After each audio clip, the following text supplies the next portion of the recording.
అని మనం గ్రహించాలి. ఈ రోజున దేవుడు లేడు అనే వారిని గురించి బైబిల్ వారిని ఏమని పిలుస్తుందో తెలుసా? బుద్ధి లేని వాళ్ళు, అనగా మూర్ఖులు. ఎందుకు వీళ్ళు దేవుడు లేడు అంటున్నారంటే, దేవుడు ఉన్నాడు అంటే కొన్ని చేయకుండా ఉండాలి. దేవుడు ఉన్నాడంటే ఆయన ఆరాధించాలి, దేవుడు ఉన్నాడంటే ఆయనకు లోబడాలి, దేవుడు ఉన్నాడంటే కొన్ని పనులు చేయకూడదు, దేవుడు ఉన్నాడంటే ఆయనకు భయపడాలి. ముఖ్యంగా ఇలాంటి వాటికి ఇష్టపడిన వారు టోటల్గా ఒక మాట కొట్టేస్తారు, ఏమనంటే దేవుడు లేడు. నేను అంటాను, దేవుడు లేడని ఇష్టం వచ్చినట్టు నువ్వు బ్రతుకుతున్నావు, అన్ని సాధిస్తున్నావు, బ్రతికుండగా అన్ని చేస్తున్నావు, అన్ని సాధిస్తున్నావు. కొంతమంది పోయే ప్రాణాలు కాపాడుతున్నారు, రకరకాలుగా ఎన్నో చేస్తున్నారు, బాగానే ఉంది.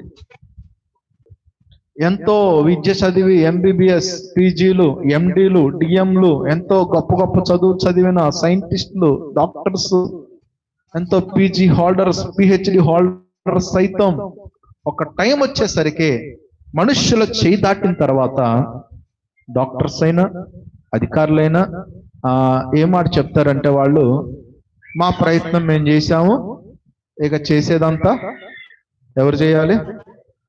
దేవుడే చేయాలి. మా ప్రయత్నం మేము చేస్తాం, చేయాల్సిందంతా ఇంకా దేవుడే చేయాలి. అంటే ఎవరైనా సరే ఒక టైం వచ్చేసరికి దేవుడు ఉన్నాడు, దేవుడు చేయాలి అని ఒప్పుకుంటారు. కానీ మూర్ఖులైన కొంతమంది అంత బాగున్నప్పుడు దేవుడు అని ఒప్పుకోరు. ఎందుకంటే వాళ్ళు చేసే కొన్ని పనులు అడ్డుపడతాయి అని చెప్పి ఒప్పుకోరు. నేను అంటాను, ఈ సమయంలో చిన్న మాట వినేవారు అందరికీ, కొంతమంది ఏమో దేవుడు ఉన్నాడు అని అంటాం, ఆ జాబితాలో మనం కూడా వస్తాం, అవునా?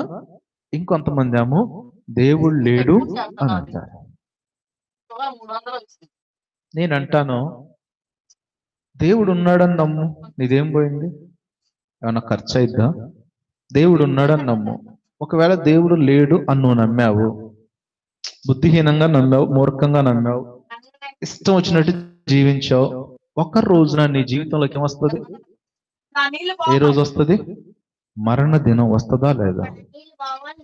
అది ఎలా వస్తుంది, ఎప్పుడు వస్తుంది, ఎందుకు వస్తుందో నీకు కూడా తెలియదు. కనీసం ఒక 2 రోజుల క్రితమే మనందరి మనసులో కలచి వేసే ఒక వార్త. 242 మంది ఇంచుమించుగా కోటీశ్వర్లు, అందరు డబ్బులు ఉన్నారు, విమానాల్లో తిరిగే వాళ్ళంటే సాధారణమైన వాళ్ళు ఉండరు, ఆల్మోస్ట్ మంచి డబ్బు కలిగి మంచి స్థితిగతుల్లో ఉన్నవాళ్ళు కదా. అలాంటి కోటీశ్వర్లు, ఫారినర్స్ ఎంతమంది, వాళ్ళు అనుకున్నారా? ఎక్కేటప్పుడు అనుకున్నారా?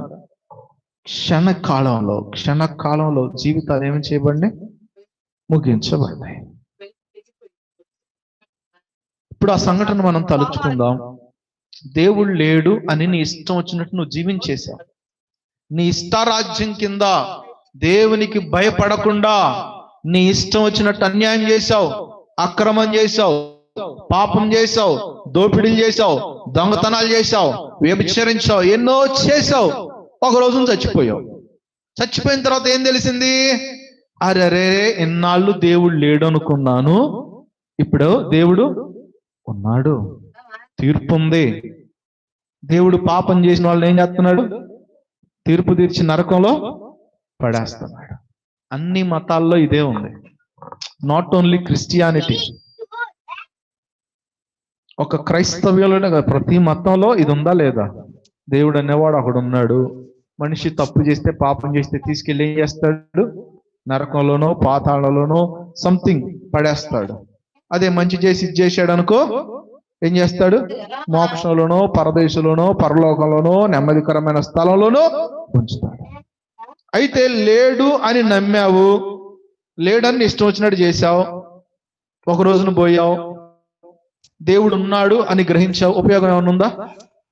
ఒకవేళ దేవుడు ఉన్నాడని నమ్మావు, విశ్వసించావు, కొంచెం మంచిగా బ్రతికావు, చనిపోయావు, నువ్వు నమ్మినట్టుగానే దేవుడు ఉన్నాడు. నమ్మటం వల్ల నీకేమైనా నష్టం వచ్చిందా? నమ్మటం వల్ల, అంగీకరించడం వల్ల నువ్వు నరకం నుంచి తప్పించబడతావు.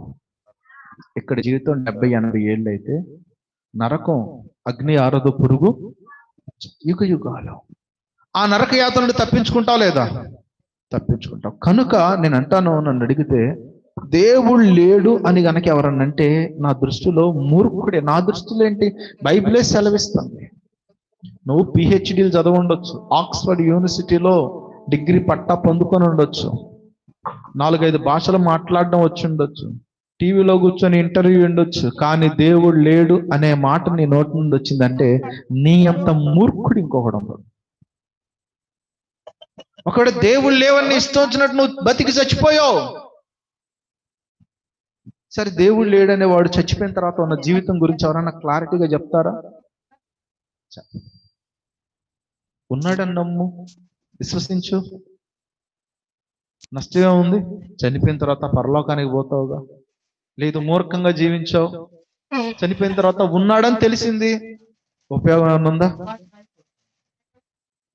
కనుక ప్రతి ఒక్కరూ దేవుడు ఉన్నాడు అన్న భయభక్తులతో మెలిగినప్పుడు ఆ కుటుంబం, ఆ సంఘం, ఆ దేశం, ఆ రాష్ట్రం ఆశీర్వాదకరంగా ఉంటుంది.